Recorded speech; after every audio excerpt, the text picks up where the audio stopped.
Hi again, Lou Jaffe here.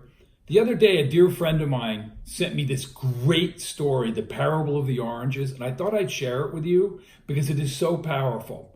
It really tells a story about why people get promoted and people don't. And that is really my passion, is to help people achieve the most in their lives.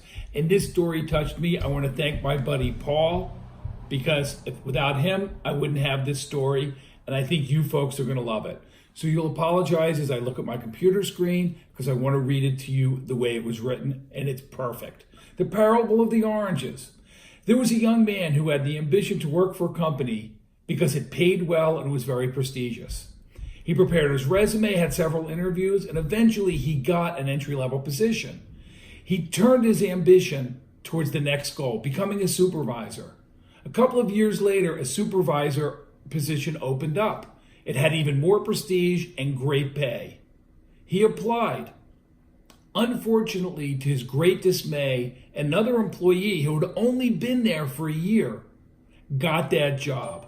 He was very frustrated and went to his boss and said, "What about me? Why did I not get that opportunity?"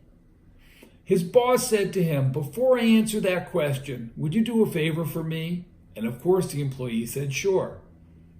"Would you go to the store and buy me some oranges? My wife needs them. She's running a charity event and having people over." The young man agreed and went to the store. When he returned, the boss asked, "What kind of oranges did you buy?" The young man said, "I don't know. You said to buy oranges, and here are the oranges." "How much did they cost?" the boss asked. He said, "Well, I'm not sure, but you gave me $30, and here's the receipt, and here's your change." "Thank you," said the boss. "Now please have a seat and pay careful attention." The boss called in the employee who had received the promotion and asked him to do the same exact task. He readily agreed and left for the store. When he returned, the boss said, "What kind of oranges did you buy?"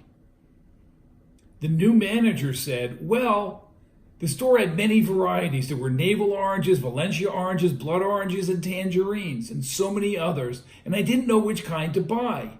But I remembered you said your wife needed the oranges, so I called her. I asked her why she wanted the oranges. She said she was having that event and she wanted to make lots of orange juice.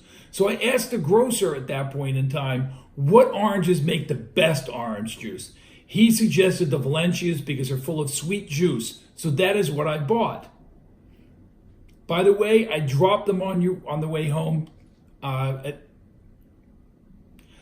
By the way, I dropped them back at your house on the way home. Yeah.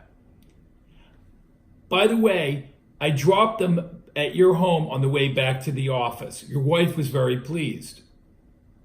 The boss said, "How much did they cost?" "Well, that was another problem. I didn't know how many to buy, but when I was on the phone with your wife, I asked her how many guests she was expecting.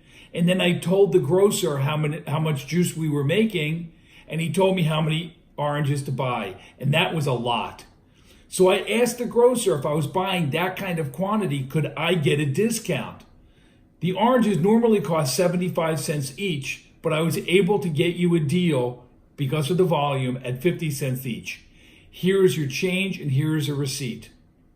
The boss said, "Thank you very much. You can get back to what you were doing." He then looked at the young man who had been watching this entire exchange. And the young man stood up, slumped shoulder, and said, "Now I see what you mean. I didn't go the extra way."